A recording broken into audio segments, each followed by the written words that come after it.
ഭക്തൻ്റെ ജീവിതത്തിലെ പ്രതിസന്ധികൾ വലുതാണ്. അവൻ്റെ കഷ്ടതയുടെ അങ്ങേയറ്റം അവൻ കാണേണ്ടി വരും. ഇനി ഒരിക്കലും മടങ്ങി വരാൻ കഴിയാത്ത വണ്ണം രക്ഷയില്ല എന്ന് തോന്നിപ്പോകും.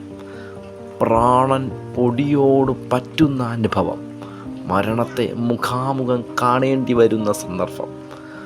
അവിടെ നിന്ന് ഭക്തനെ ദൈവം ഉയർത്തും.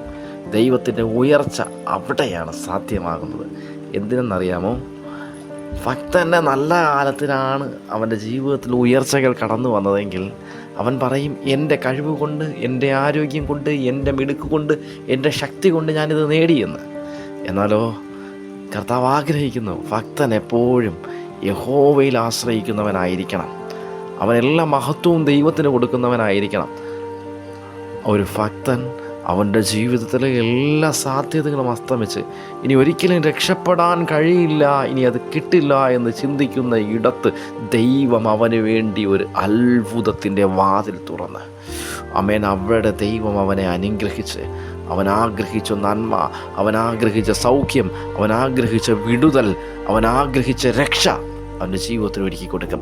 അവിടെ ഭക്തൻ ഉറക്കെ സ്വർഗത്തിലേക്ക് നോക്കി നിലവിളിക്കും, എൻ്റെ ദൈവമേ, ഇത് എൻ്റെ യഹോവയാൽ സംഭവിച്ചു.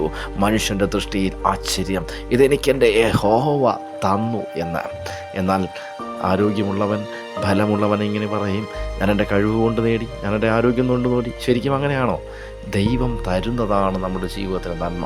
അതുകൊണ്ട് കഷ്ടതകൾ നമ്മെ നമ്മുടെ നാശത്തിനായിട്ടല്ല, അത് നമ്മെ നമ്മുടെ ദൈവവുമായി അടുപ്പിക്കേണ്ടതിനത്തെ. കഷ്ടതകൾ നമ്മുടെ ജീവിതത്തിൻ്റെ അവസാനമല്ല, കഷ്ടതകൾ നമ്മുടെ ജീവിതത്തിലെ പുതിയൊരു തുടക്കമത്രേ. എന്തെങ്കിലും കിട്ടില്ല എന്ന് നിങ്ങൾ ചിന്തിക്കുന്നുണ്ട് എങ്കിൽ നിങ്ങളുടെ കഷ്ടതകൾക്കും അപ്പുറത്ത് അത് ഒരുക്കി കാത്തിരിക്കുന്നൊരു ദൈവം നിങ്ങൾക്കുണ്ട്. ആമേൻ. ആ ദൈവത്തിൽ വിശ്വസിക്കുമെങ്കിൽ അത് നിങ്ങൾ പ്രാപിക്കുക തന്നെ ചെയ്യും.